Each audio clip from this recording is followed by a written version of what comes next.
Estamos hoy... Muy buenos días, muy buenas tardes, muy buenas noches, dependiendo del horario que nos sintonicen aquí a su programa de los huérfanos de la prestigiosa revista Crisol Hoy, en colaboración con el portal de A Opinión Magazine.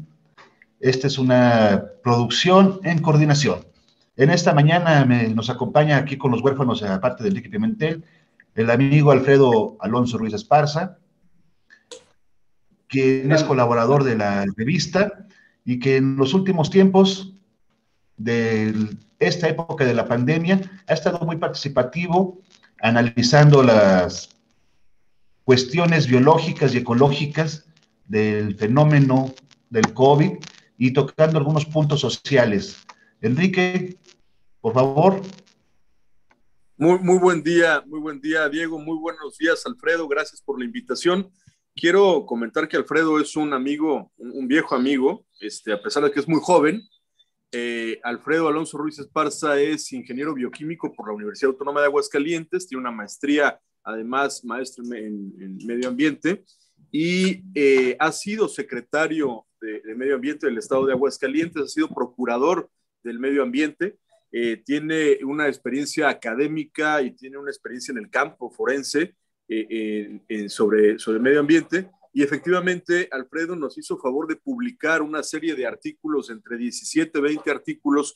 Empezó con una serie de la ciencia de los coronavirus, parte 1, 2 y 3, que fue con lo que te diste a conocer, y siguieron algunos textos más. Recordábamos que una frase de Kapuscinski que dice, cuando uno opta por describir la realidad, su escritura influye sobre esa realidad. Estimado Alfredo, recordábamos hace el programa pasado, Diego y yo, La peste de Camus, que habla de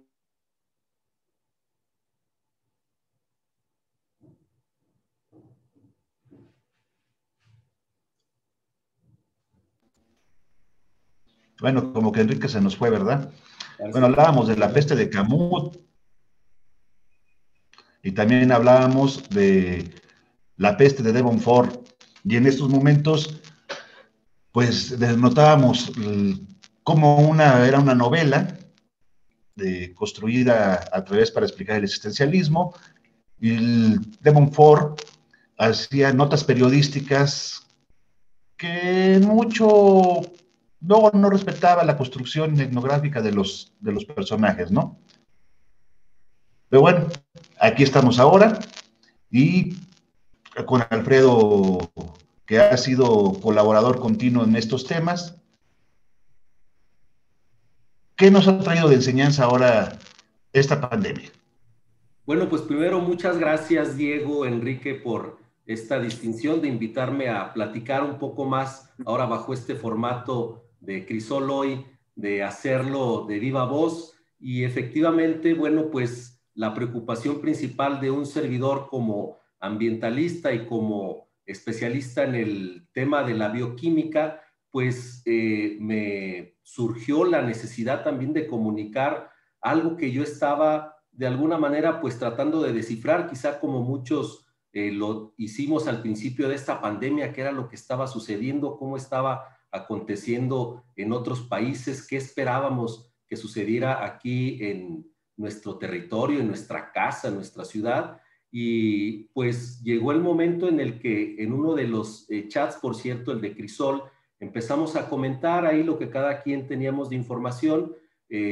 Yo me atreví a precisar unos aspectos técnicos basados en la ciencia, los cuales fueron del agrado de algunos de los participantes, que me motivaron a empezar a escribir a manera ya de artículo los detalles y pormenores, y por eso empecé, como bien lo comentaba Enrique, con el tema de la ciencia de los coronavirus. Fueron 3 artículos en los cuales, pues, con los conocimientos pocos quizá que yo tenía sobre el tema de los virus, dado que pues en algunas materias en la carrera los llegamos a ver, traté de explicar qué era lo que iba a suceder o qué estaba sucediendo, cómo se daba esta replicación, y afortunadamente, bueno, pues tuvieron mucho interés en Crisol Hoy en la medida en la que se fueron replicando y compartiendo también esta información, que me motivó a continuar con estos artículos, ahora con enfoques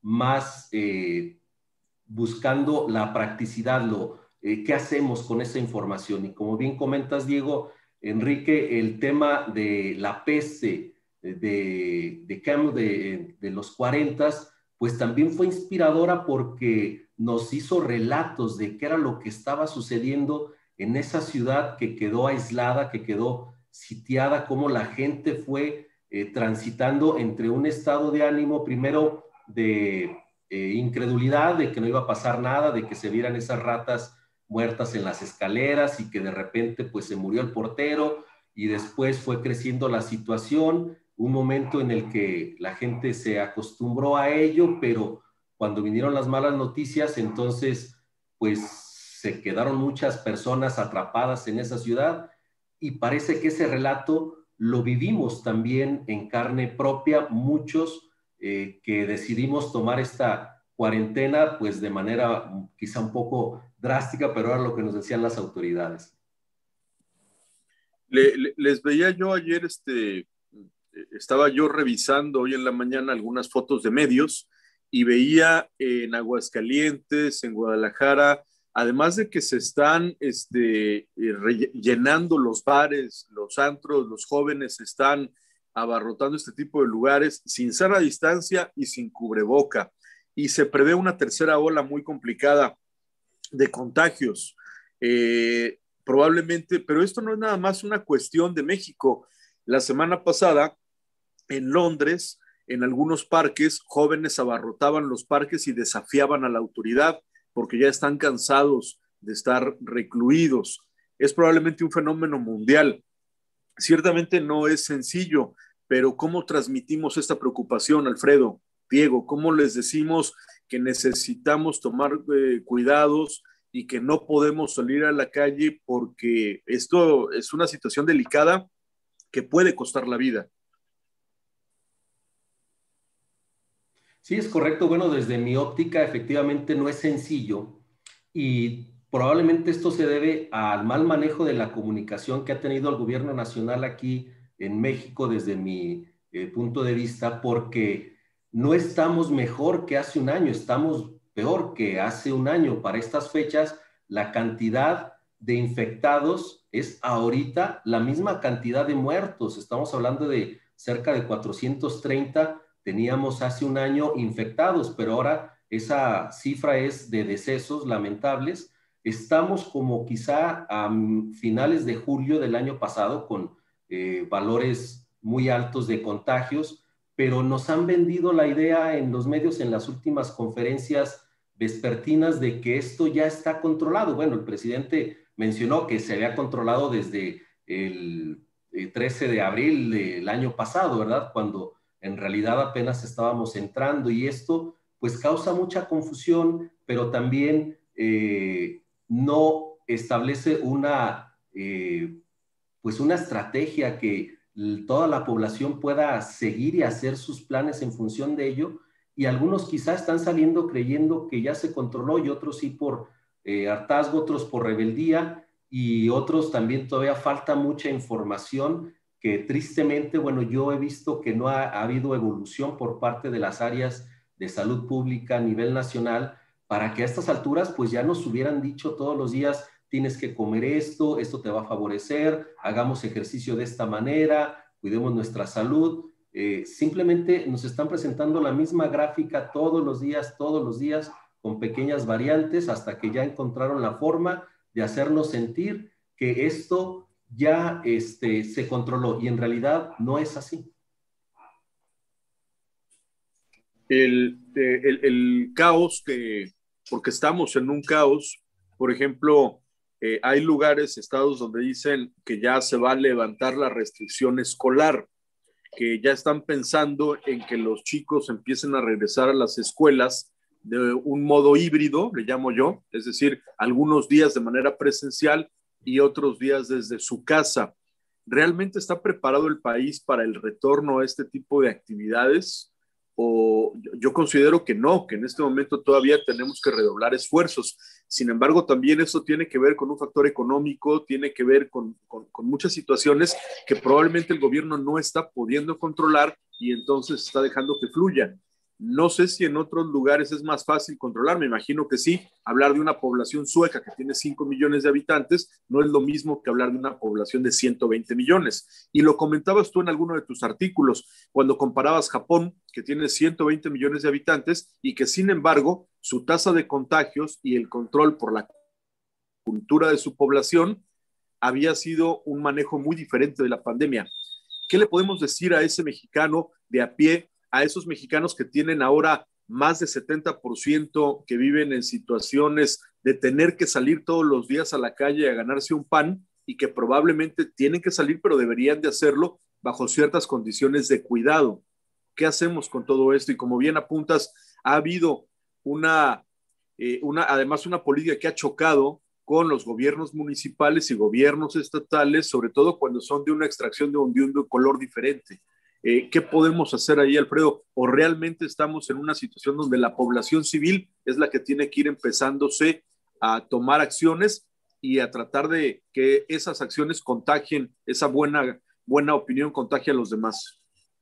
Sí, es innegable, Enrique, de que la condición económica tiene mucho que ver porque pues hay diferencias en los países donde ha transitado la epidemia, la pandemia, y pues cada uno de los países ha tenido que tomar un riesgo.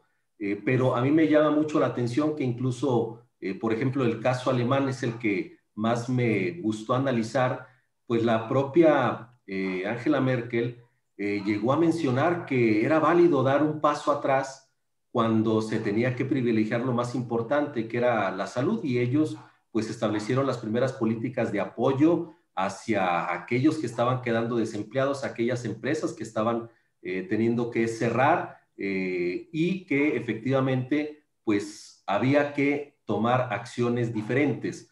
Yo creo que en el país ha habido una gran diversidad de políticas que los gobiernos locales han tratado de implementar para mantener este equilibrio entre la economía y la salud. Y efectivamente, en este artículo que se publicó, que le llamamos Tres Curvas, COVID, Japón y Aguascalientes, hacíamos una analogía de, bueno, qué es lo que había sucedido en Japón, que primero tuvieron un pico, después descendieron, luego otro pico y luego uno mucho más grande.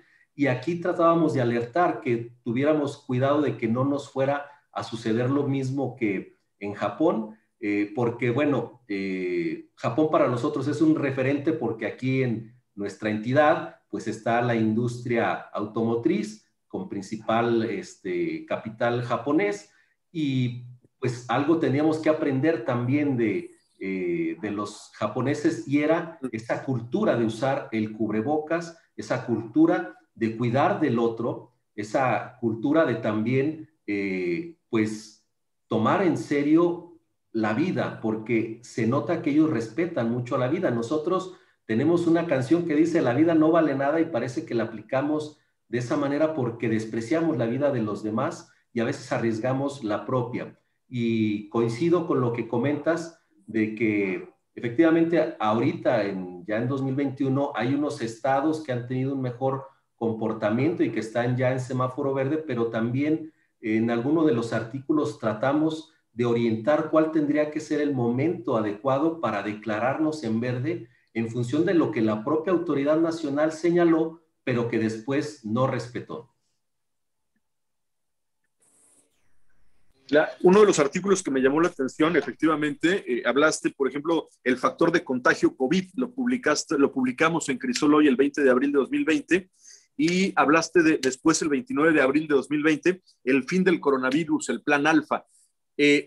Diego y yo comentábamos que en los artículos que tú veniste publicando en Crisol hoy, venías haciendo primero desde el ABC de cómo surgían esta pandemia del SARS-CoV-2 que produce la enfermedad del COVID-19, el hecho de que era algo que estaba en el ambiente, que de alguna manera es algo que convive con nosotros y que de alguna manera nos ayudó inclusive a desarrollarnos, Los artículos, algunos, te voy a ser sincero, empezaron a subir de grado de complejidad, sobre todo cuando empezaste a hablar de las fórmulas. Para quienes no somos, lógicamente, muy fans de las matemáticas. Sin embargo, me parece que fueron muy bien logrados los textos y creo que estos textos de pronto te llaman a Puebla. Platícanos, porque por ahí te invitan a participar en la elaboración de un trabajo académico derivado de los artículos que empezaste a publicar. ¿Cómo fue esto, Alfredo?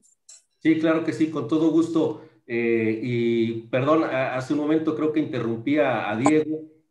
Ahorita, para concluir con esta idea, iba a comentar algo, Diego. Efectivamente, bueno, pues agradezco yo a el Consejo de Ciencia del Estado de Puebla que a raíz de la publicación de estos artículos en Crisol Hoy, que se distribuyeron por varios medios, tanto por internet, pero también por redes sociales, llegó a manos de una persona que está colaborando allá y me invitó como revisor para la publicación de un libro que tiene que ver con artículos científicos sobre el tema del COVID. Y bueno, pues les compartí este logro que logramos conjuntamente, Crisolo y un servidor, pues trascender, ¿no?, lo que son nuestras fronteras aquí en esta entidad, y pues estamos también representados allá con este esfuerzo en el gobierno de Puebla. Y efectivamente, uno de mis intereses era demostrar que con la ciencia podemos avanzar mucho, podemos lograr mucho, y que no estábamos haciendo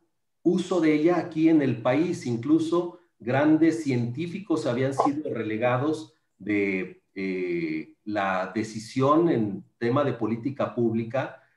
Algunos de ellos, la doctora Charretón, por ejemplo, la llegué a mencionar. También algunos otros científicos en los cuales, bueno, pues yo primero investigaba y veía lo que estaban haciendo y luego trataba de traducirlo, por así decir, a la condición local de cómo se estaba dando aquí en Aguascalientes. Y efectivamente, bueno, en algunos casos sí, probablemente abusé del tema de las estadísticas, pero no había otra forma de explicarlo y traté de hacerlo lo más sencillo posible para mencionar que si nosotros teníamos una visión de largo plazo, esto se podía controlar mucho mejor. Diego, por ahí interrumpimos, perdón, adelante. No, Alfredo, a mí me gustó y quería hacer puntualizar más sobre la situación de la Nissan, ¿no? Y la cultura. Además, estadísticamente, bueno, tenemos aquí a la Nissan, tenemos a los japoneses viviendo en Aguascalientes, pero yo no veo que convivan tampoco los japoneses con los hidrocálidos, ¿no? O sea, ellos como que vienen, están en su hotel, terminan su trabajo, se vuelven a juntar en sus centros de reunión de esparcimiento, sus propios restaurantes cerrados y poco visibles, y regresan a trabajar. O sea, trabajan, hotel, centro de reunión, hotel, trabajo. No se ve que convivan con Aguascalientes, ¿no? En caso de los japoneses. Por eso yo dudo mucho que les estemos aprendiendo algo, ¿no? Lo que sí he notado que es que a base de las Nissanes y de toda esta industria que está automotriz aquí en Aguascalientes y que representa el 25% de la producción nacional de automotriz, o sea, no es poco, o sea, el otro 25% se produce en el corredor de Guanajuato y el otro 50% en el resto del país. O sea, digamos que el Bajío y Aguascalientes son la zona automotriz del país, donde está concentrado el 50% de la producción. Ha llevado a que esta zona, por ejemplo, en el caso de Aguascalientes, yo sí he visto y tengo vecinos de origen hindú que están en Aguascalientes y que vienen a las empresas de servicio de la Nissan. Y también he visto una población importante de árabes que tampoco se han visualizado. Y lo que sí veo que independientemente de la pandemia, no hay una cultura de esta sociedad de Aguascalientes, de los brazos abiertos y la gente buena, que visualice e incluya a estos grupos migratorios culturalmente y de salud. O sea, no veo una política nacional, pero tampoco veo una política estatal de Aguascalientes para que culturalmente esta riqueza de naciones que se están conformando y que están trabajando en Aguascalientes se integren y enriquezcan a Aguascalientes. No sé, o sea, hablemos ahorita un poco de cultura, ¿no? Y aprovechando los flujos migratorios. Hablamos de la Feria de San Marcos y luego hablamos del Festival de la Muerte, de la Muerte, de la Feria de las Calaveras, José Guadalupe Posada, Nuestra Virgen de la Asunción, ¿no?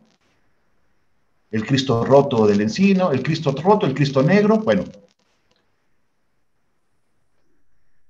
Y en enero resulta que Japón tiene un festival culturalmente. ¿Por qué no se busca que el patronato de la feria o el Instituto Cultural genere distintos festivales culturales que presenten la diversidad de las naciones que tenemos incluidas en Aguascalientes? O sea, tenemos japoneses, son visibles. Tenemos hindús, que se están haciendo visibles.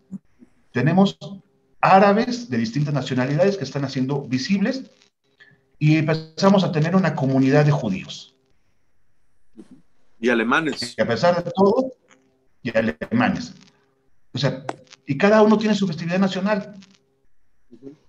¿Qué estamos haciendo para incluirlos? Bueno, y aparte, independientemente, como sistema de salud estatal, estamos preparados para la diversidad biológica de posibles enfermedades que nos traigan a Aguascalientes, toda esta cosmopolita ciudad que se está convirtiendo. Yo quería aclarar nada más una cosa, Diego. Bueno, yo me mudé ahora a las montañas del sureste por una cuestión laboral y estoy hasta el sur del país, pero cuando estaba en Aguascalientes, mis hijos acudían a una escuela antes de la pandemia, porque ahora hay que distinguir antes y después de la pandemia, y cuando mis hijos estaban en la escuela, convivían cada uno en su salón con una comunidad importante de japoneses y de alemanes. En la escuela a donde ellos iban, había, no sé, te puedo decir que mi hija tenía 10 compañeras, entre compañeros y compañeras japoneses, y mi hijo tendría otros 10 en un salón de 30. Entonces, pues lógicamente, sí, en ese lugar donde hacían vida común y donde compartíamos con familias japonesas, sí, la cultura es diferente y nosotros nos dábamos cuenta de esta situación de la preocupación por el otro, sobre todo cuando empezó la pandemia, por esto que comentábamos con Alfredo, de que tienen una cultura asimilada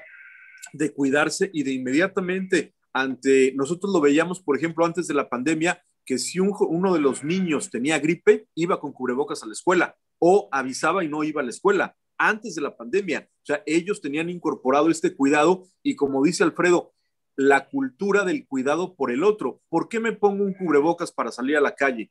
Porque yo no quiero contagiar a nadie en caso de que yo tenga la enfermedad. Y claro, también para que si otra persona tiene la enfermedad, se ponga un cubrebocas y nos cuidemos los dos. Pero principalmente me pongo un cubrebocas por respeto al otro cuando entro a un lugar.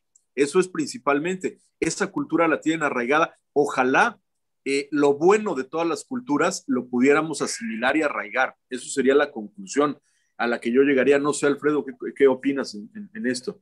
Sí, coincido, Enrique, y también coincido plenamente con lo que comentas, Diego. Efectivamente, no es que les aprendamos a lo que están haciendo aquí la comunidad japonesa. La intención del artículo era estudiar lo que estaban haciendo en Japón y tratar de ver si por esa conexión que tenemos, al menos de saber que aquí hay esa comunidad japonesa, pues nos pudiéramos empatizar con ese tipo de actitudes por cuidar al tercero, por cuidar al otro y a emular nosotros esa acción.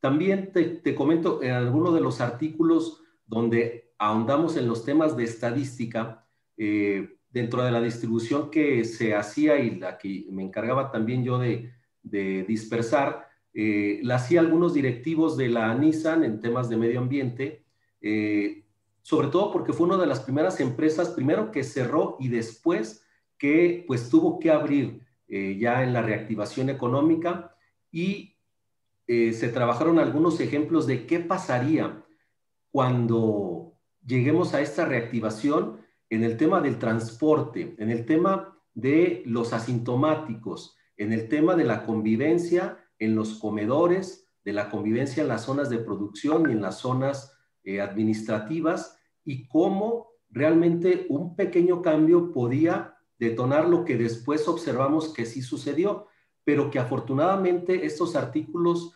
sirvieron para que también las autoridades de estas empresas pues tomaran esta información de decir, ok, tenemos algunos controles, pero con esto que nos comentas vamos a analizarlo, nos parece importante, y también en eso yo creo que logramos que Crisol hoy trascendiera hacia la vida productiva a través de estas aportaciones, que si ellos bien es cierto ya tenían sus protocolos, sus controles, pues una información de más y analizada muy localmente. También me comentaron que les sirvió, también la cuestionaron, pensaron que era un ataque directo hacia la industria automotriz, cuando se les comentó de mi parte que no, que al contrario, toda vez que es el fuerte que tenemos aquí en la entidad, pues lo mejor era proteger muy bien ese sector productivo para que continuara la reactivación económica, y esta información, incluso con ese nivel de detalle estadístico, también ayudó a darle credibilidad a lo que queríamos comunicar desde Crisol hoy hacia la población de Aguascalientes, para hacer también ese instrumento al servicio de la población, y que de alguna manera pues influenciara en la construcción de políticas públicas. No sé si lo logramos a esa medida, pero pues al menos colocamos nuestro granito de arena, porque todos lo hicimos sin esperar retribución alguna. A lo mejor algunos porque teníamos ese tiempo que nos dio la pandemia, y bueno, pues vamos a dedicarnos a escribir, vamos a dedicarnos a publicar, y les agradezco a ustedes la apertura que mostraron para que estos artículos fueran parte del contenido de Crisol hoy. Y en algunos casos, bueno, pues sí, está esa satisfacción de que al menos conocer de muchos de los que han sido lectores, pues han logrado transitar por esta etapa de la pandemia sin mayor problema, porque tuvieron información suficiente para tomar decisiones, y que pues esto nos siga sirviendo para volver a retomar esos artículos, volverlos a leer, porque siguen siendo vigentes. Esa es la situación lamentable, pero afortunadamente pues los tenemos en un medio digital en el cual se puede tener acceso en cualquier momento. Diego, Alfredo, creo que lo preocupante además de la pandemia es que México en este momento es uno de los 3 países con mayor número de muertos en el mundo, y por cómo están las cosas, en este momento empieza una vacunación, pero muy lenta. ¿Cómo ves el tema de la pandemia? Nos lleva todo este año 2021 seguramente a que se empiecen a vacunar. Esto se va a extender hasta 2022. ¿Cuál sería tu pronóstico inmediato, Alfredo? Bueno, es una pregunta complicada, porque de pronósticos ya vimos que es muy complicado, valga la redundancia otra vez, atinarle. La intención de hacer proyecciones no quiere decir que querramos conocer el futuro así a detalle, sino la idea es ver hacia dónde nos podemos encauzar si no hacemos nada, o si hacemos algo, cómo podemos revertir esa tendencia, porque no hay nada más complicado que revertir efectivamente una tendencia. Es como si te dijeran, vas corriendo a tal velocidad y hay un barranco, y te dicen, si sigues corriendo te vas a desbarrancar. Y lo que ha pasado mucho en México es que nos hemos desbarrancado, es decir, se estaba pronosticando que podíamos superar esas 60,000 muertes cuando Gatell las puso como tope. Yo me acuerdo, Enrique, tú y yo lo comentamos directamente y dijimos, es que esto se va a superar para tal fecha, en agosto a lo mejor ya vamos a estar en esa condición. Aquí en Aguascalientes también se hicieron algunas proyecciones que veíamos que en el peor de los escenarios, si no hacíamos lo que teníamos que hacer como sociedad, íbamos a rebasar las 1,700 defunciones, y sucedió tristemente. Y es de las cosas que dices, odio decirlo, dije, pero lo dijimos a tiempo, y a lo mejor algunas acciones sí se tomaron por parte de las autoridades sanitarias y otras se postergaron. Y en el tema de la vacunación, afortunadamente, bueno, pues están vacunando ahora a los adultos mayores, que es la población en riesgo más alta, pero en realidad no está causando ningún efecto en la población en general, porque esa población ya estaba en su casa y no salía. Entonces, el hecho de que estén protegidos es por su salud, pero no le está aportando nada a la inmunidad de rebaño, porque ellos ya no estaban interactuando. Qué bueno que se les está vacunando, porque ellos eran los que recibían las malas acciones que estaban cometiendo los demás grupos etarios, pero efectivamente, bueno, el pronóstico es que estamos en una condición en la cual parece que nos hemos estancado y que avanzar hacia lo que es la disminución realmente para condiciones más seguras, pues lo tenemos distante, y más con estas vacaciones que vienen. Yo me acuerdo que habíamos manejado en un artículo también, a partir de la propia campana de Gauss que presentó el gobierno federal, inmediatamente la analizamos en Crisol hoy y dijimos, ok, vamos a suponer que esto se toma como política pública, y cuál sería el mejor momento para decir, no salgamos, aquí hay que tener mucho cuidado y solamente estaríamos en verde cuando alcancemos esta condición. E incluso, si me permiten, me parece que la tengo aquí en pantalla, la puedo compartir para ver esa gráfica, recordar, le llamamos construyendo el regreso, el plan Sigma. Y aquí en este artículo, pues lo que buscábamos era, a través de la estadística, cómo se daban estos espacios de 3 sigma o 6 sigma a la orilla de la curva, donde nos decían que ya podíamos estar en verde. Esta era la curva en Aguascalientes en ese momento. Habíamos alcanzado un pico, teníamos la posibilidad de haber bajado, pero pues no se hizo lo conveniente, lo recomendable, y fue que continuamos ascendiendo. Y el semáforo que nos había presentado el gobierno federal, si se fijan aquí, nos señalaba que esta sección en rojo, por supuesto, no íbamos a salir y no iba a haber reactivación económica, y que solamente el regreso a las escuelas iba a estar cuando estuviéramos en esta condición. Bueno, tristemente, en este punto fue que el gobierno federal nos aventó a la calle en la reactivación económica. Y nos fue muy mal, porque alcanzamos este pico, pero no donde nos había puesto el tope Gatell, sino nos fuimos 3 veces más, a los 200,000. Entonces, esto también es algo lamentable, que por parte del gobierno federal, pues yo he observado que se establecen unas ideas que no se respetan después, y que se va construyendo conforme amanece, tanto el doctor Gatell quizá como el presidente, de ánimo, y hoy vamos a hacer esto. El único que sí vi que estaba tomando de manera muy seria el tema de la pandemia fue Moctezuma Barragán. E incluso a él lo veíamos desde las primeras ocasiones con cubrebocas. Él sí estableció un plan a largo plazo, pero lamentablemente, bueno, pues fue el único secretario que trató de alinearse a lo que dictaban las políticas tanto de la OMS como de las políticas del sentido común, y pues no fue acompañado por las demás secretarías para haber logrado que esto fuera una realidad. A ver, Alfredo, aquí ya de lo que acabas de decir, creo que encontré material para indagar. A ver, empezamos a vacunar a la tercera edad, y fue una decisión por cuestión, si tú quieres, no hablamos político, moral, vacunar a los abuelos. En el manejo de una pandemia, realmente ayuda a la población general, que empecemos con un sector de la población, como tú mismo lo manejas, que ya estaba aislado, y que además es el que no está saliendo a los antros, ni está saliendo a trabajar. O sea, sí nos está ayudando.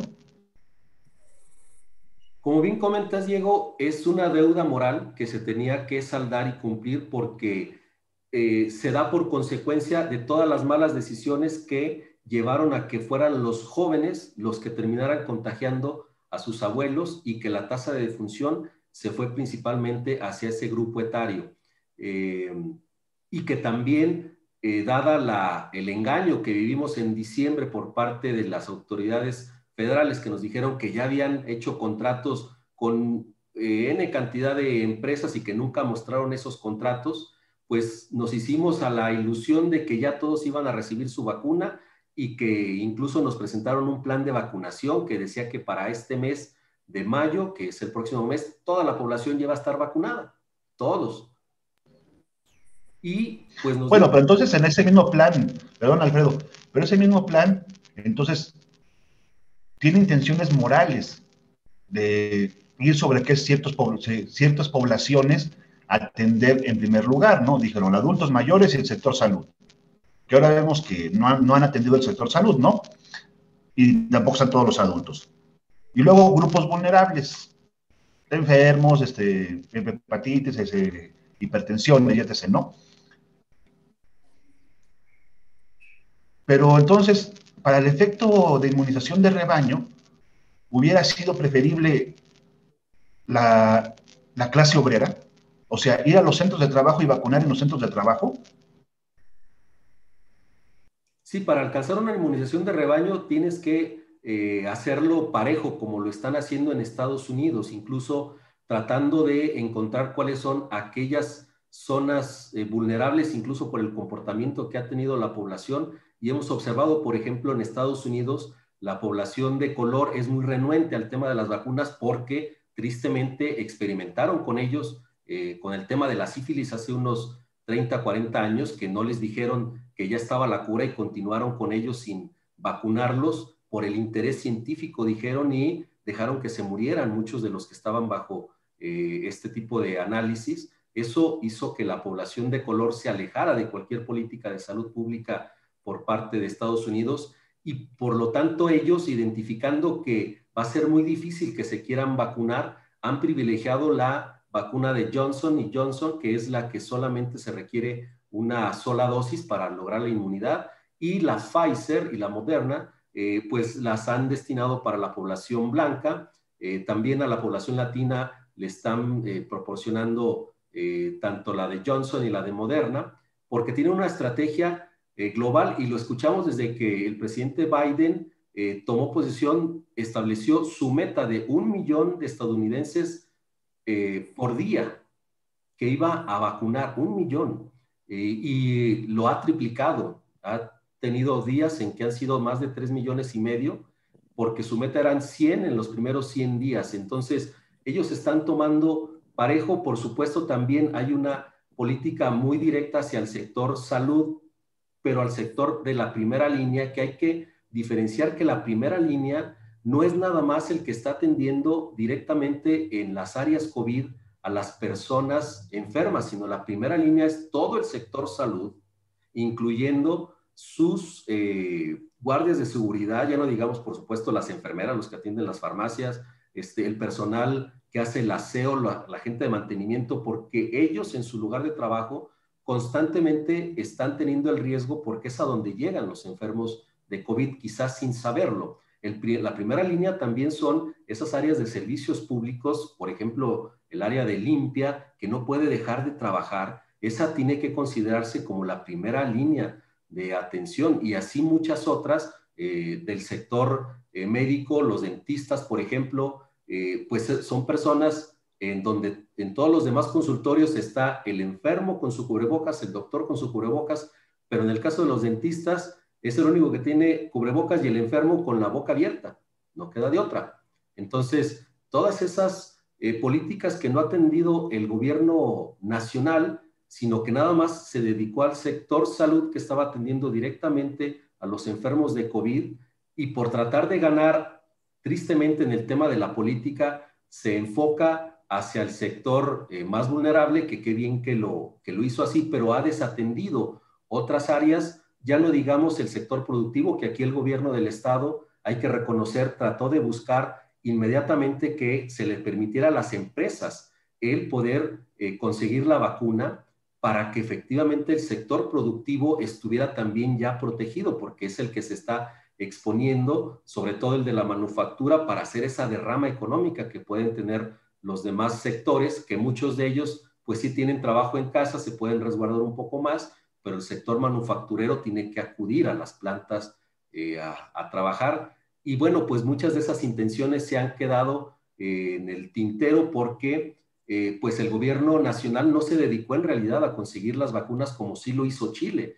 Chile desde los primeros meses empezó a mandar a sus investigadores, cuando aquí el CONACYT vetó al doctor Antonio Lascano, el científico más importante en virología en México, está vetado por la CONACYT. La doctora López Charretón, que ya mencionamos al principio, también fue relegada. Ellos fueron quienes participaron en las primeras políticas públicas con el H1N1 y ahora los olvidamos y bueno, pues eso nos lo está cobrando la factura de los científicos, por así decir, porque no nos pudimos formar en esa fila para las vacunas y en realidad lo que nos están mandando son vacunas de prueba. Incluso Pfizer al principio, y nos damos cuenta porque cuando te mandan 2.343 vacunas, en lugar de un lote de 5.000 cerrado, pues sabes que obedece más bien a un valor estadístico de una muestra, donde dicen, vamos a hacer esta prueba en esta población y por lo tanto tienes que mandarle 2.343 vacunas solamente. Y se dice que México hizo contratos y en realidad son vacunas que no se están vendiendo, sino que las farmacéuticas las están entregando en donación para seguir con las pruebas de la fase 3. Así empezó Pfizer y así lo puso con toda transparencia en su página de internet diciendo esta vacuna no está aprobada por la FDA, pero se pone una cláusula también por la propia FDA donde dice por urgencia y para continuar el experimento se libera para que se empiece a vacunar a la población. Esas son las vacunas que ha conseguido México, las de a gratis, las muestritas que te da el vendedor de medicina que va de consultorio en consultorio, son las que ha obtenido el gobierno de México y con esas son las que hemos estado trabajando. Nos han engañado diciendo que ya teníamos compradas y no se ha comprado ningún lote de manera permanente. Hemos visto que apenas están llegando ya bloques de números cerrados y eso ya nos habla de una producción, pero tenemos un retraso de más de 5 meses, a diferencia de otros países latinoamericanos. Ya mencionamos el caso de Chile, donde sí se pusieron las pilas desde un principio, le apostaron a la ciencia, apoyaron a sus científicos y se dejaron de politiquerías, pusieron la salud primero y bueno, pues esperemos que ese aprendizaje, porque probablemente, y contestando a la pregunta que nos hacías, Enrique, en el bloque anterior, esto va a durar más de este año, nos vamos a ir al 2022 y ya no tenemos que seguir cometiendo errores de este tipo. Es grave porque, ¿qué opinan ustedes, por ejemplo, de este turismo de vacunas? Donde, por ejemplo, ya no es un secreto que de pronto algún amigo te llame por teléfono y te diga, oye, fíjate que voy a viajar a Houston, me voy a ir en un avión, me va a costar el viaje 5,000 pesos, conseguí un paquete, me voy con mi esposa, nos vamos a alojar en un hotel y vamos a vacunarnos porque así le hizo mi primo, mi hermano, mi amigo, y este turismo de vacunas al que pueden acceder personas con recursos, que me parece que es un poquito o un muchito inmoral. No sé el comentario, Alfredo, Diego, bueno, pero... Pero ahí estás hablando de los que, por ejemplo, tuvieron el recurso para salirse del país e ir a una nación donde han vacunado a más mexicanos que el mismo gobierno mexicano, o sea, como Estados Unidos, ¿no? Pero nosotros los pobres hacemos turismo municipal. O sea, y lo peor, no vamos a dar el nombre para no herir susceptibilidades porque los tenemos identificados, ¿no? Vives en Aguascalientes, ciudad de Aguascalientes. Tenemos colaboradores que te han dado las vueltas. ¿Sí? Vives en el infelizaje, o sea, eres proletariado, ¿verdad? No tienes para irte a Houston, no tienes para irte a California, no tienes para ir a Florida. ¿Qué es lo que haces? Anuncian que va a haber vacuna en Rincón, Pabellón o Jesús María, y te acuerdas que allá tienes un primo, un hermano, una abuelita, lo que quieras, ¿no? Y te vas al municipio. O sea, ¿con qué calidad moral estamos haciendo eso, no? O sea, en una primera instancia, o sea, pides que pues están salvando, están buscando salvación y están poniendo el desorden. Claro, y no pero vamos a decir nombres, ¿no? Pero está documentado, por ejemplo, el caso del papá de la antes alcaldesa, ahora candidata Teresa Jiménez, de que fue a Rincón a vacunarse, ¿no? Sí, sí, o sea, ese tipo de situaciones también creo yo que debemos de mandar un mensaje, todos, todas y todos debemos de mandar un mensaje de que las cosas deben de caminar de una manera correctas. Hay un artículo, Alfredo, no sé si lo leíste, pero Fabián Salvioli publica un artículo en Crisol hoy hace algunas semanas, donde Fabián dice que la política debe ser liberar las vacunas. Y Fabián Salvioli es un abogado que es experto en derechos humanos, pero lo más interesante es que acaba de dejar la presidencia del Comité de Derechos Humanos de Naciones Unidas. O sea, y ahora está en una posición como relator de Naciones Unidas, en otra posición muy relevante, pero además el gobierno argentino lo está promoviendo para que sea juez de la Corte Interamericana de Derechos Humanos y es un amigo como tú, un amigo colaborador de Crisol hoy, y Fabián publicaba hace unas semanas con nosotros que éticamente lo que debería de pasar es que deberían de liberar las patentes de las vacunas para que se permitiera que en todo el mundo se pudiera aplicar ya las vacunas a toda la población con urgencia. ¿Qué opinas de esto, Alfredo? ¿Coincides con Fabián en esta situación? Sí, yo creo que va a terminar siendo así en alguna etapa, pero no hay que olvidar que los laboratorios siguen en etapa de prueba, seguimos en esa fase 3 y quizá los mismos laboratorios puedan considerar aventurado decir, ya la libero porque esta es la buena. Bueno, seguimos en espera de algunos resultados, hemos visto que sí ha habido algunas reacciones, afortunadamente no han sido del orden en el cual originalmente se consideraba, porque hay que tomar en cuenta el tema de los porcentajes. Aquí es donde cobra mucha relevancia. Cuando nos dijeron que la primera vacuna que habían logrado que tuviera cierta respuesta, inmunidad, alcanzaba un 60% y no fue suficiente como para liberarse, y porque decíamos, bueno, es que no es mucho el 60%. Cuando nos dicen que Pfizer alcanzó el 95%, todos dijimos, ya estamos del otro lado, el 95%, bueno, si yo me saco un 9.5, sube a 10, ¿no? Entonces ya me siento totalmente protegido, pero en realidad estamos hablando de 7,000 millones de personas. Y si aplicamos el 95%, por ejemplo, aquí a la población mexicana, de 100 millones de mexicanos, el decir que solamente el 95% van a tener los resultados esperados, significa que 5 millones de mexicanos no los van a tener. Y 5 millones es la población de la zona metropolitana de Guadalajara. Es un mundo de gente. Entonces es donde cobra relevancia el tema de los porcentajes, como para decir, ya estamos del otro lado, logramos una vacuna del 95%. Ya vimos lo que está pasando con AstraZeneca, hay ciertas dudas de algunos lotes probablemente. Entonces, por eso siempre hay que recapacitar en el tema de los números, qué significan los números y tomarlos con seriedad para que en esa medida, bueno, podamos tomar las mejores decisiones siempre basados en la ciencia, en la estadística, pues.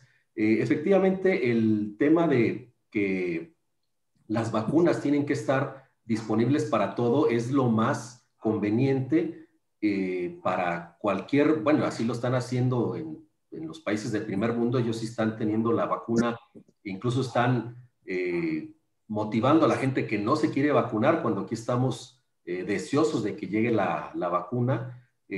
También el problema se está dando por el desorden. Otra vez regresamos a las políticas implementadas por el gobierno federal, porque recordemos cuando nos dijeron que ya iba a llegar la vacuna y que teníamos que registrar a nuestros adultos mayores en la página de internet del gobierno federal. Un servidor lo hizo así para mis papás, pero esas hojas no sirvieron para nada, ¿eh? Llevé a mi papá a la autónoma cuando le tocó, afortunadamente con la letra A, fue de los primeros que estuvo tranquila la situación. Fue un lugar muy digno, felicidades a la Universidad Autónoma, se lo tomaron muy en serio, pusieron toldos afuera, sillas, ejemplar para atender de manera correcta a nuestros adultos mayores. Y yo fui con esas hojas, fui con las hojas del Seguro Social, fui con todos los documentos habidos y por haber, y no pidieron los documentos que fueron el primer registro. Con eso se hubiera controlado mucho ese desorden, ese turismo que hubo de vacunas, si desde la primera ocasión hubieran dicho, ok, vamos a vacunar en asientos y por favor se presentan todos los que tienen este folio, porque aquí los tenemos registrados. Claro. Llegabas con ese folio, pues ¿para qué ibas? Pero se vio que había un descontrol y hubo oportunistas que aprovecharon ese descontrol, pero motivado por la falta de seriedad de parte del gobierno federal nuevamente en la implementación del esquema de vacunación, porque sí parece que lo hicieron nada más para tener los datos para otros fines. Ha comentado el superdelegado que fue para tener una idea de cuántos adultos éramos. Háganme el favor, ese trabajo lo hace el INEGI. Increíble. Entonces, empiezan a tener respuestas. Bueno, tienes varias poblaciones, varias oficinas que te hacen eso, ¿no? O sea, puedes obtener la información de cuántos adultos tienes a través del registro civil, el CONAPE, COESPO, INEGI, o sea, hasta el mismo Instituto Electoral te dice cuántas son las credenciales del elector de personal adulto, ¿no? O sea, fue otros fines esa página, ¿no? En el peor de los casos no les funcionó y ya por eso no pudieron hacerlo. Y también reflejamos otro problema de este gobierno, ¿no? Ahorita que manejas el INEGI.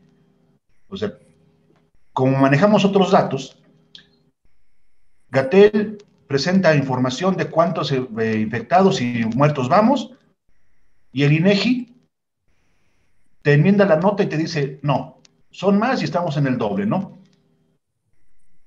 Y no hay una capacidad tampoco del gobierno, en este caso de la Secretaría de Salud, para rectificar o contestarle al INEGI y decirle sí o no, porque además el INEGI tiene los datos que tú mismo, sector salud y registro civil, alimentaste. Entonces, lo que tú mismo como sector civil, de salud le diste al INEGI no coincide con lo que tú estás diciendo en las mañaneras. O sea, ¿cómo le vamos a creer a este gobierno así? Sí, es correcto, y es que eso da el traste a toda la parafernalia que han montado en las últimas semanas, donde decidieron nada más dedicarse a las camas disponibles y pareciera que ya el tema está controlado porque la gráfica de repente bajó, y en realidad, bueno, es el peor de los indicadores el señalar las camas disponibles, porque si tienes 80% de ocupación y de repente de un día a otro bajaste al 75% de ocupación y lanzaste las campanas al vuelo, lo que sucedió es que se murieron. Y eso no era para festejar. Y que también... Bueno, aparte de que se te mueren, Alfredo, perdón, se te mueren, ¿no? También hay una cuestión que no nos están diciendo.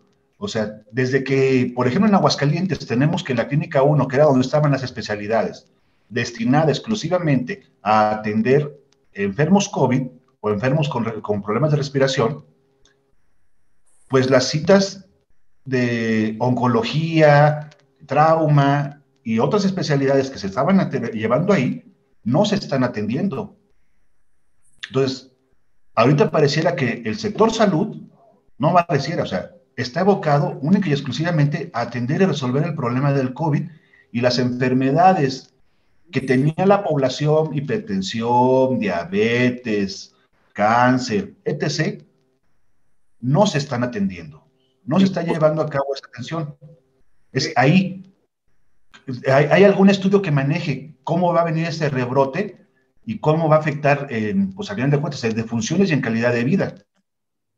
Ese es un dato muy importante, Diego, y qué bueno que lo traes a la reflexión, porque se ha tocado muy poco. Efectivamente, una cosa van a ser la cantidad de fallecimientos directamente por el COVID-19 y otros los indirectos, porque la gente dejó de atenderse, dejó de tener sus consultas, de tener la posibilidad de acudir a las especialidades y que termina falleciendo por muerte natural o por muerte por esas enfermedades, pero se va a incrementar.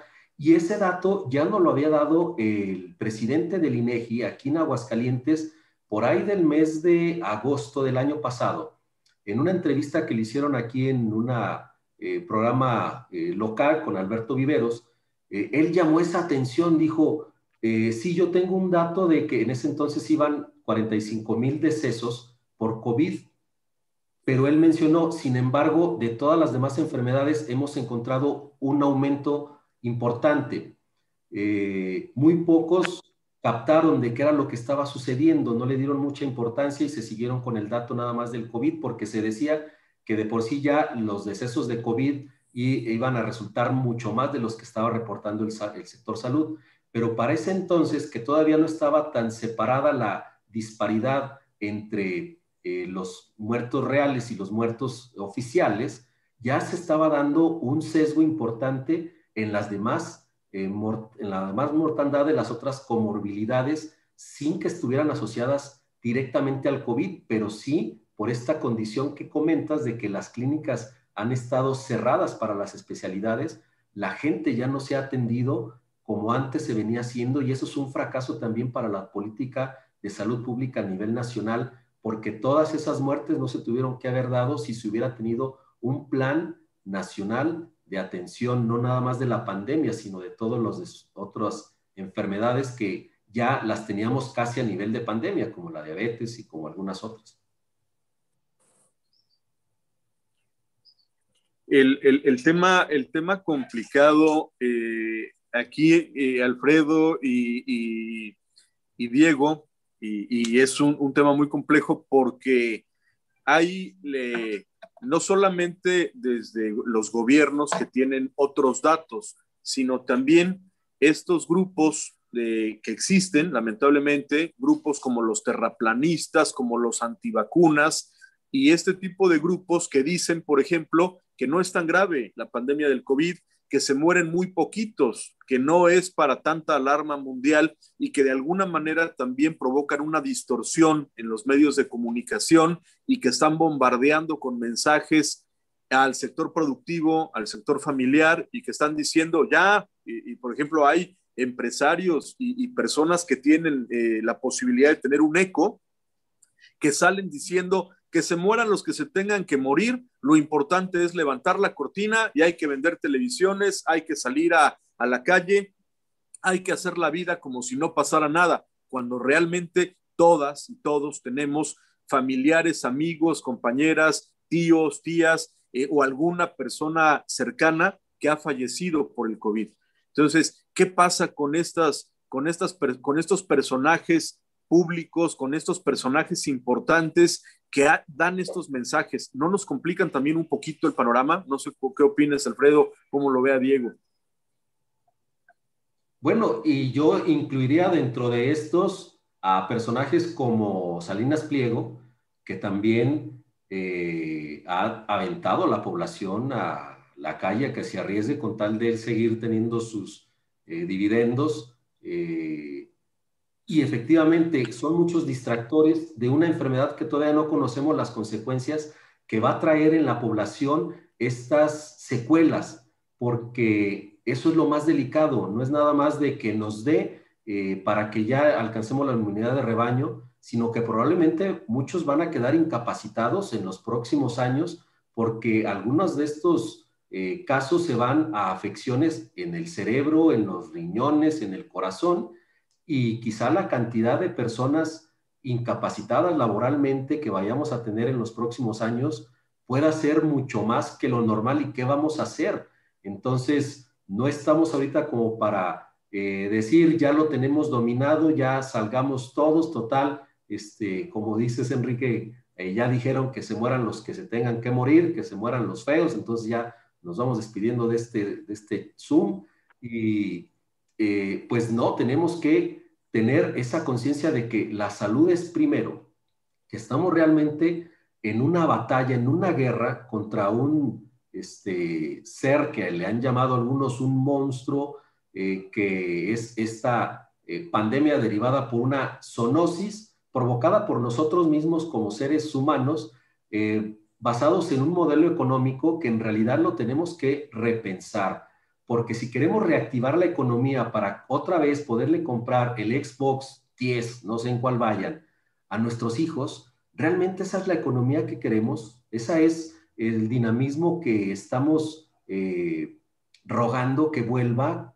Que tengamos dinero para quizá cosas que no son tan necesarias cuando ya vimos que somos muy vulnerables a la salud. Entonces tenemos que recapacitar e incluso repensar el modelo económico para ver hacia dónde nos queremos dirigir, porque ya yéndonos hacia el tema ambiental, si los efectos del cambio climático se presentan como se está pronosticando, para eso no va a haber vacuna. Y ahí sí ya vamos a estar fritos literalmente. Faltaría un programa, Alfredo, probablemente, Diego, sobre el otro efecto de la pandemia, el efecto de la pandemia de tristeza, la pandemia emocional, que definitivamente, no solamente por las personas que han fallecido, los amigos, las amigas que se han ido, sino esta situación del encierro, la situación del cierre de empresas, de la pérdida de espacios laborales. Yo pasaba ayer en el lugar donde ahora estamos viviendo con la familia, salimos a hacer una compra a una cadena de autoservicios y de regreso yo le dije a mi esposa y a mis hijos, miren, aquí en este lugar, en esta esquina, había un restaurante muy bueno de unas personas, unos extranjeros que vinieron de fuera y que lamentablemente fue otro de los espacios que la pandemia se llevó. O sea, realmente hay una epidemia de tristeza alrededor de nosotros, de nuestra población, que probablemente también va a tener un efecto importante y sobre la que se ha hablado poco y no nos hemos puesto también a darle atención. Habría que pensar también en eso, en una serie de artículos que podría ser muy interesante también para que lo pudiéramos centrar en Crisol hoy sobre ese aspecto. Y eso ya va más en el camino también de los sociólogos, de los antropólogos. Diego, ¿qué opinas en ese sentido?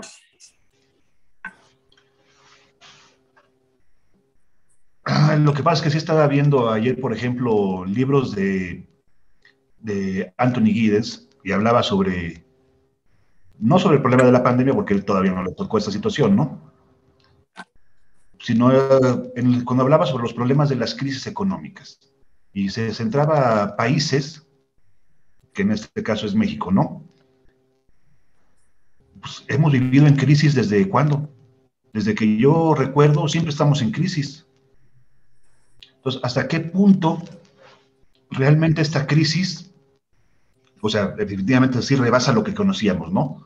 Pero como nación mexicana, acostumbrados a vivir en crisis, ¿realmente generas miedo? ¿O es solamente un factor o es un margen de la población muy localizado los que están teniendo este miedo? Y un amplio sector de la población, los que pertenecemos al infelizaje, a las clases bajas, a las no poseídas, pues una crisis más, una crisis menos, ¿en qué te cambió? Ahora sí que a lo mejor podríamos ser, siguiendo a esa postura de Giddens de las crisis perpetuas, pues estos factores de abandono, de sentimiento, de pérdida, pues es para una clase social que se sintió desposeída. Pero imagino yo en el caso de las personas que viven, no sé, en las Huertas, Pilar Blanco, las Siete Marías, pues siempre han estado en crisis. Entonces también les decimos a ellos, guárdense, pues ¿cómo se van a guardar si siempre han estado en crisis? Si no es por los errores de diciembre, es porque llegó el COVID, y si no es el COVID, pues va a ser que porque sí pedimos prestado y no habíamos pedido prestado, pero ahí están las cuentas del Banco Mundial que dicen que sí prestamos, que sí nos pidieron, que sí pedimos y sí nos dieron, y que había que pagar de algún momento. O sea, para ese sector de la población mexicana, que siempre ha estado en crisis, ¿hay ese factor de tristeza? ¿O si hablamos de un factor de tristeza a un sector de la población que de alguna vez tuvo? O sea, Enrique, ahí reflejas tu origen de clase, o sea, alguna vez tuviste entonces y perdiste. Ok. Una pregunta, Alfredo, ok, vale el apunte. Si mañana te dicen que en el Parque de las Tres Centurias hay vacunas de AstraZeneca. ¿Vas y te pones una vacuna de AstraZeneca o te esperas a que venga CanSino, que venga Pfizer? ¿Qué harías tú, Alfredo? Si habilitan también a los de más de 50, que estoy por entrar a ese bloque, sí, yo sí voy, porque pues hay riesgos que tienes que asumir. Sí, efectivamente ha sido una de las farmacéuticas que ha presentado algún tipo de señalamientos, mm, pero pues el mal continúa. Entonces, yo en lo personal sí lo haría. Si me preguntas que si llevaría a mi familia, ahí a lo mejor sí lo pensaría, pero a lo mejor yo diría, saben que yo ya tengo 50, de una vez voy y me vacuno y avanzamos en este procedimiento. Ok, vale, porque lo que yo estoy viendo es que probablemente son de las vacunas que más van a mandar a México, ¿eh? Estas vacunas que en otros lugares no van a querer o que se van a quedar con otros laboratorios. Y me parece también que una estrategia que falta en los gobiernos, por ejemplo, el tema de Israel que está avanzando con la vacunación a su población, sin embargo, no están pensando en las vacunas para Palestina, lo cual me parece un error.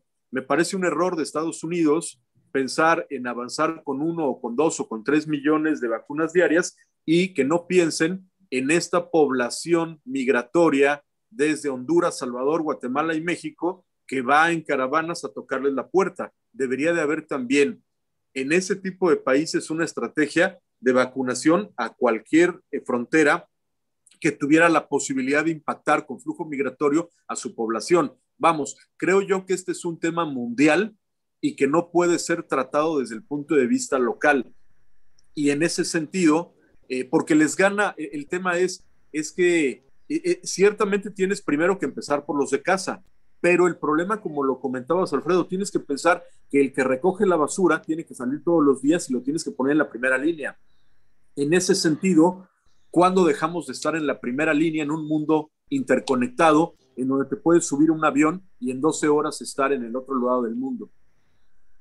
Sí, sí, bueno, yo no le podría pichicatear a los Estados Unidos su estrategia, que están ellos incluso tratando de vacunar a todos los que están adentro.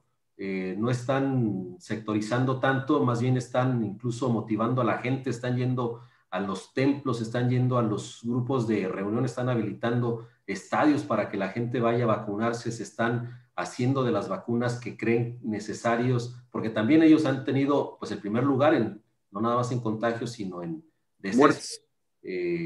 Y efectivamente, bueno, también nos damos cuenta que Estados Unidos no da paso sin guarache, porque si bien le dijo a México, te voy a mandar este lote, bueno, no nos dijo ese lote, pero sabemos que es ese lote, del cual tienen dudas, pero dijo en préstamo. ¿Cuándo nos lo va a cobrar? Cuando ya se dé cuenta que AstraZeneca corrigió su posible problema y que ahora sí ya está produciendo lotes que cumplan con todas las de la ley. Entonces ahora sí no lo va a cobrar, pero no va a ser el lote que nos entregó, sino un lote que él nos va a decir, quiero que me pagues con este lote que está produciendo AstraZeneca. Así son los americanos. Ellos, por supuesto, ven primero por su gente, y si ven por alguien más es porque traen otra estrategia detrás del brazo. Entonces, pues a nosotros como país, tristemente, que no tenemos interlocutores de ese nivel para poder negociar con Estados Unidos, pues estamos aceptando que nos manden, literalmente parece ser que son las obras o lo que ellos no quieren. Ya lo dijo Fox, Entonces, no. Alfredo, es vigente la cita que Don Gus nos diría que los Estados Unidos no tienen amigos, tienen intereses. Es correcto. Cobra plena vigencia. Diría Fox que la comunidad latina termina siendo lo que ni la comunidad de color hacia allá. Entonces, seguramente allá, por ejemplo, la comunidad de color no iba a aceptar las AstraZeneca por ya las cuestiones que hay detrás de ello, y por supuesto la descartan porque tampoco se la van a dar a su comunidad blanca. La van a mandar para acá. Terrible. Bueno, creo que aquí hay Enrique, permítete, Talito, creo que aquí hay varios puntos importantes, ¿no? Uno es, estamos hablando también de que si en México es válido o no es válido que vacunemos a nuestros extranjeros, ¿no? Yo creo que si marcamos bien desde el artículo 1 constitucional, pues si están en Todos. territorio mexicano, los derechos sociales, económicos que marca nuestra constitución, sus derechos fundamentales, los alcanzan. O sea, es un derecho de hospitalidad. Si están en México, se vacunan. O sea, eso debería de ser también tenerlo en cuenta nuestro gobierno. O sea, no es nada más vacunar a nuestra población mexicana.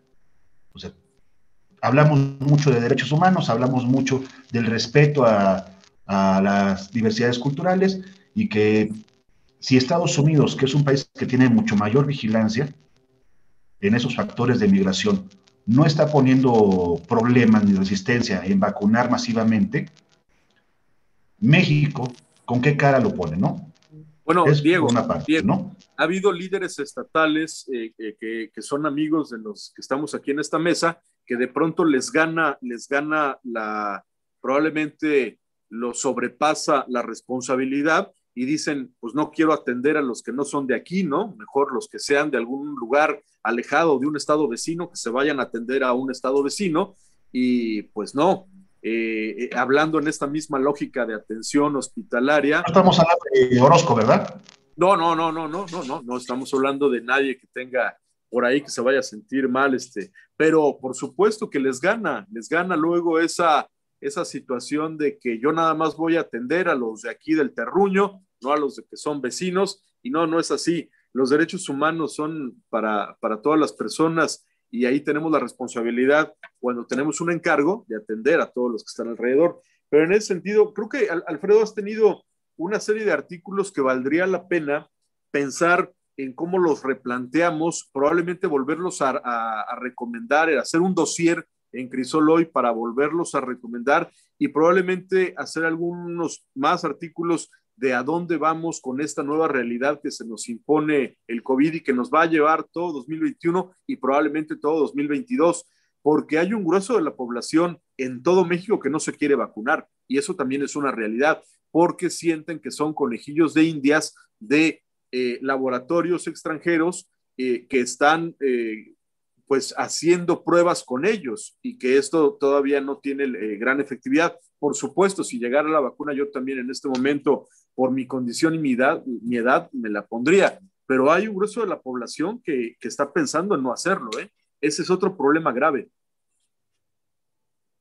Sí, y regreso al punto de que tenemos que ser muy conscientes de las consecuencias de tener la enfermedad y las secuelas que pudiera tener la persona que contraiga la COVID-19. Entonces, a veces sí se cree que los riesgos de la vacuna son mayores que la propia enfermedad y es donde tratamos de llamar la reflexión de decir, bueno, pues si no te quieres poner la vacuna, entonces tampoco salgas tanto, protégete, pero haz algo, no te avientes así como el borras, ¿verdad? Porque en realidad todavía conocemos poco de este virus. Conocemos más, sí, que hace un año ya, incluso conocemos la tasa de mutación, que ya lo habíamos platicado, yo creo que fue uno de los primeros artículos en los que mencionamos la mutación en el primer artículo y el segundo de sobre el coronavirus, la ciencia de los coronavirus, hablamos de que este virus no iba a mutar tanto, pero sí iba a mutar, que tenía una maquinaria especial para corregir sus propios errores, pero que si se hacían muchas réplicas iba a terminar con una mutación. No sé si lo mencionamos en uno de los artículos, pero sí en algunas de las pláticas, que esperábamos que quizá la mutación fuera como la del SARS del 2002, que terminó desapareciendo solo por una mutación. Y que gracias a esta primera incursión de este coronavirus que dio este síndrome agudo de respiración, se logró ahora la vacuna porque se retomaron esos estudios. Entonces, efectivamente conocemos ahora un poco más, pero no tanto como quisiéramos, para tener la certeza de qué va a pasar, cómo hacer los tratamientos, cómo hacer más medidas de prevención, cómo tener una adecuada rehabilitación. eso esperemos no tener que experimentarlo tanto en carne propia en las personas, sino que fuera a través de más ensayos a nivel laboratorio, pero mucho lo estamos conociendo cuando vemos cómo está incapacitando a muchos de los afectados. Hay un libro que también en esta pandemia estuvo circulando, un libro que además circuló de manera digital sobre la estrategia del gobierno federal, y me refiero al libro de Un daño irreparable, una crítica muy fuerte a la forma en que se enfrentó la pandemia desde el gobierno federal. A mí me llamó la atención el libro de esta doctora, que además tuvo COVID, y yo les preguntaría, en ese sentido, no sé si tuvieron la oportunidad de aproximarse al documento y qué piensas, Alfredo, si tuviste la oportunidad de verlo y sobre lo que dice este especialista en lo que pasó con el país.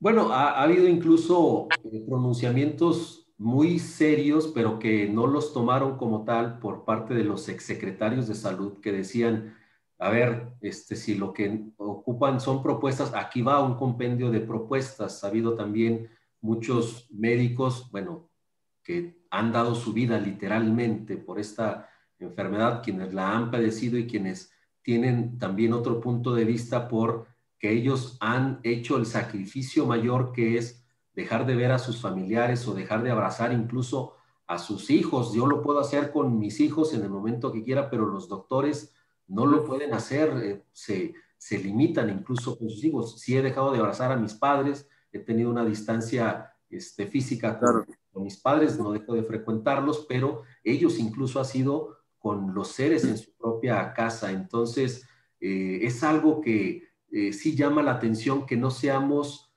conscientes de ese sacrificio que está haciendo el sector médico por atender esta pandemia. Efectivamente, les tocó ahora a ellos estar en esta situación y no he visto a ninguno que se raje, pero sí están pidiendo mayor conciencia de la población porque es desgastante, es cansado. A mí me tocó estar en durante unos 2 o 3 días cuidando a mi papá por una enfermedad que tuvo en plena pandemia, no fue del COVID, pero tuvo que estar internado, y vi cómo pues todos los trabajadores y la atención que tienen todos los días, ellos están esperando, aunque sabían que no era el filtro para recibir a las personas con COVID, pues llegaba gente que probablemente tenía COVID y tenían que volver a sanitizar todos los aparatos con los cuales les tomaron los primeros signos de presión, de temperatura, y es un protocolo y lo estaban haciendo yo creo que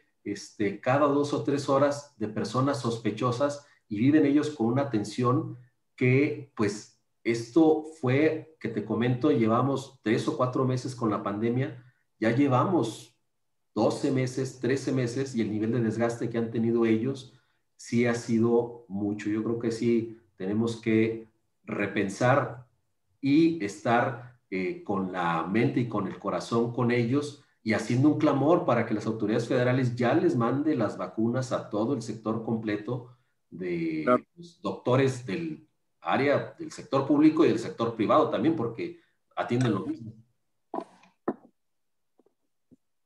Pues yo creo que estamos a medio camino probablemente. Estamos en abril de 2021, a un año exactamente de que empezaste a publicar los primeros artículos sobre la pandemia del SARS-CoV-2 que produce la enfermedad del COVID-19, y, y estamos en una situación país pues muy complicada porque somos el tercer lugar en muertes oficiales.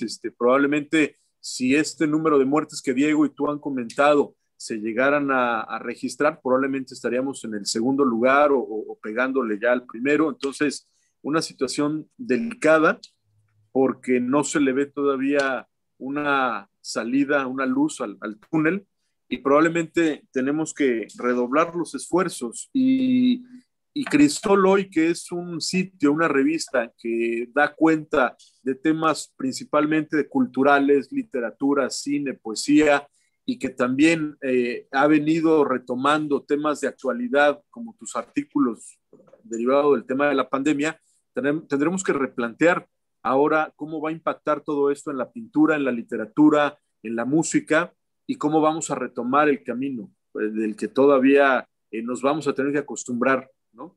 Yo te quiero agradecer mucho el que nos hayas dado toda esta entrevista el día de hoy en la mañana, el que nos hayamos aproximado y que nos quedemos tal vez con la tarea de pensar como cuerpo editorial de poder retomar algunas ideas en unos próximos artículos en donde podamos hacer alguna reflexión sobre esto que nos está tocando vivir y sobre lo que tú has hecho y que te felicito y que ha tenido un eco fuera de las fronteras de Aguascalientes y que ha sido retomado en otros lugares para poder participar con artículos científicos, ¿no? Te lo valoro mucho.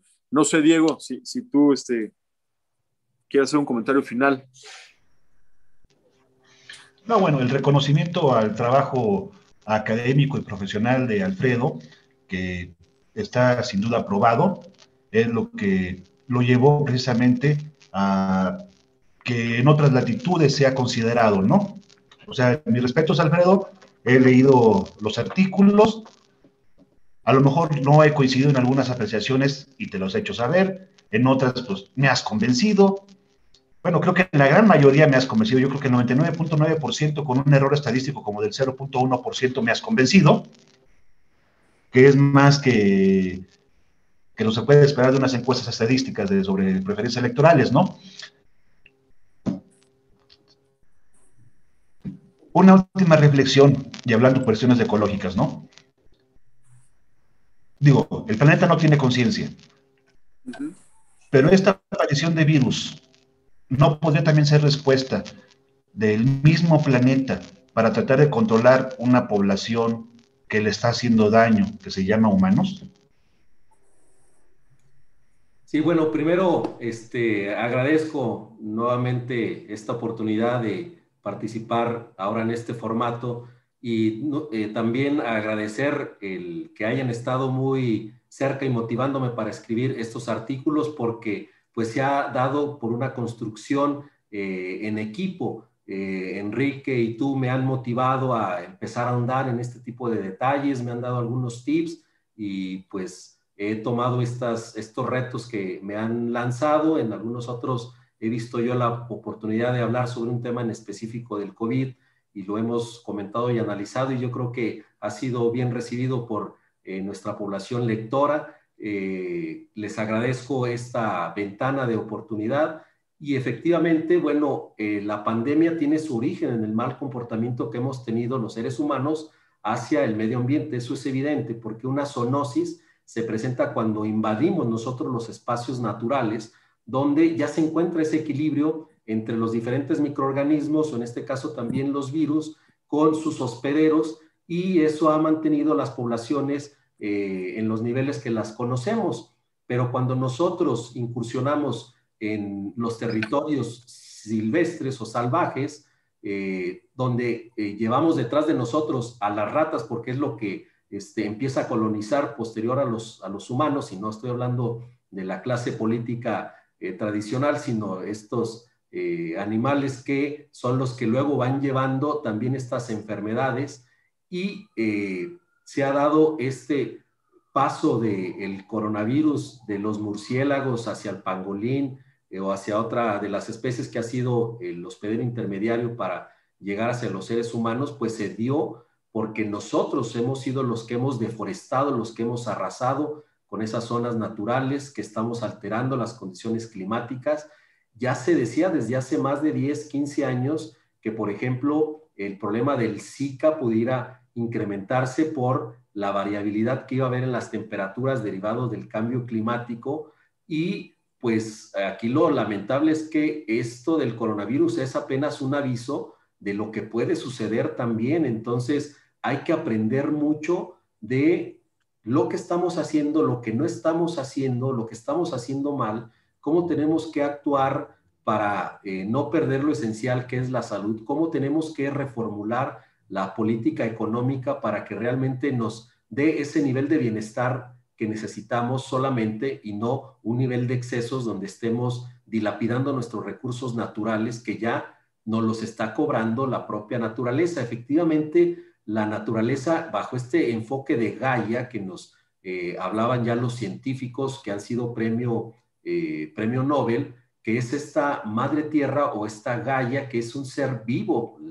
La naturaleza responde, así como cuando nosotros tenemos comezón, nos rascamos, pues parece ser que también la naturaleza identifica los lugares donde se están dando más estos focos de contaminación y nos ataca. Ya lo vemos con las grandes inundaciones en la zona de la Florida, los grandes incendios en la zona de